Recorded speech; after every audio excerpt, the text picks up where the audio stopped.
You know, what does it really take to become one of the strongest people in an entire nation? For most folks, the answer is pretty clear. It's all about barbells, tracking data, and modern sports science. But for one athlete, the secret sauce also lies in rediscovering the forgotten power of ancient physical culture. Today, we're going to dive into the incredible journey of a man who's blending two completely different worlds of strength to chase one extraordinary goal. And that quote, that's straight from the man himself, Aniruddha Shaktiveer. Think about that for a second. What started as a pretty ambitious goal, just getting a national medal, suddenly morphed into a quest for the history books. He looked at the numbers and realized the Indian national deadlift record was actually within his reach. But here's the thing. This isn't just about lifting an insane amount of weight. It's a fascinating experiment, really. It's a journey to see if this ancient wisdom, when you pair it with modern training, can unlock a whole new, higher level of human performance. So let's meet the man. Aniruddha is a powerlifter whose whole philosophy is a hybrid of two worlds that seem like total opposites. On one hand, yeah, he's a student of the barbell and he's chasing that massive 300-kilogram deadlift.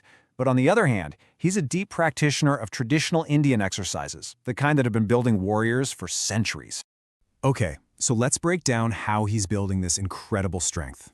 First, we've got to look at the modern data-driven side of his training. We're talking about the world of progressive overload, specific planned-out programming, and results you can actually measure on a spreadsheet. And here's the proof that the modern approach is working. This isn't guesswork, not at all. You can just see the clear, methodical progress week after week. From 233 kilos up to 240, then 250, steadily climbing all the way to a huge 270. That right there shows a deep commitment to a really structured program. And this is the number that looms over everything. 290 kilograms. That's the official national record. It's the one number that transforms his personal goal into a potential national legacy. It's the mountain he's trying to climb. So, from a modern perspective, how's he going to get there? Well, his advice is pure, classic powerlifting wisdom. He says, look, there is no secret. There's only consistency. He really hammers on the squat for building that foundational, all-around strength. And then he uses targeted accessory work, like Romanian deadlifts, or RDLs, and leg curls, to really strengthen the hamstrings, which are basically the engine of a powerful deadlift. But this is where his story takes a really fascinating turn. This is the part where he steps away from the conventional gym and into the world of what's called Puratan Bhartiya Vyayam, or ancient Indian physical culture. He's looking for an edge that modern methods alone just might miss. So the first pillar of his traditional training is the Dangyalt. Now, this is not just a push-up.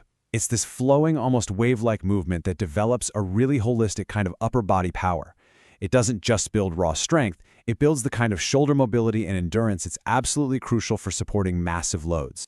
Next up, we've got the Baithak. You can think of it as a cousin to the modern squat, but it's got this really unique twist. It's performed up on the toes, which forces you to build incredible leg power and muscular endurance, but it also sharpens your balance and control, attributes that are non-negotiable when you're trying to control hundreds of kilos on a barbell. And finally, we have the Mugdar, or the Indian mace. This ancient tool is an absolute master at forging real-world, functional strength. The swinging patterns build this unbreakable grip, a rock-solid core, and powerful, resilient shoulders. And all of that translates directly to being able to hold onto that barbell when the weight gets truly extreme. So this is the crucial question, right? How do these two very different worlds, the precise science of the barbell and the holistic wisdom of the mace, how do they actually come together in a single training plan that makes sense? And this chart illustrates his method perfectly. See, it's not random at all. It's incredibly targeted. He identifies a specific weakness or a goal in his modern powerlifting, and then he applies a specific ancient solution. For example, need more power to lock out the deadlift? He uses traditional stone lifting to build the posterior chain, all those muscles on the back of your body. Want more muscle growth? He uses the continuous tension of a specific dandwar variation. Need an insane grip? He's swinging the Mugdar and even squeezing wet sacks to build that crushing strength. It's a perfect synthesis.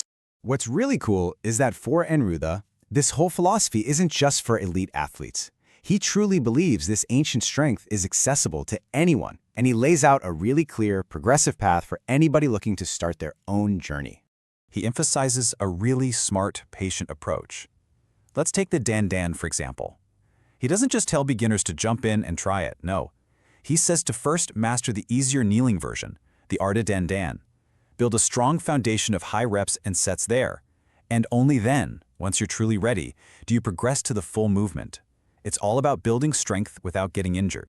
You know, when you step back and look at his entire journey, you start to realize that his philosophy goes way beyond just adding more plates to the bar. It's really a mindset that you could apply to any goal, whether it's in or out of the gym. And this, right here, is really the core of his belief. The true secret to strength doesn't matter if you're lifting a barbell or swinging a mace, is just unwavering consistency and having a singular, focused goal. It's about showing up day after day and just doing the work. Simple as that. So, Aniruddha's quest leaves us with a really provocative thought to chew on. In a world that's constantly chasing the latest fitness trend or the next big scientific breakthrough, what if the greatest untapped potential for our own strength and performance has been waiting for us this whole time, just hidden in the wisdom of the past?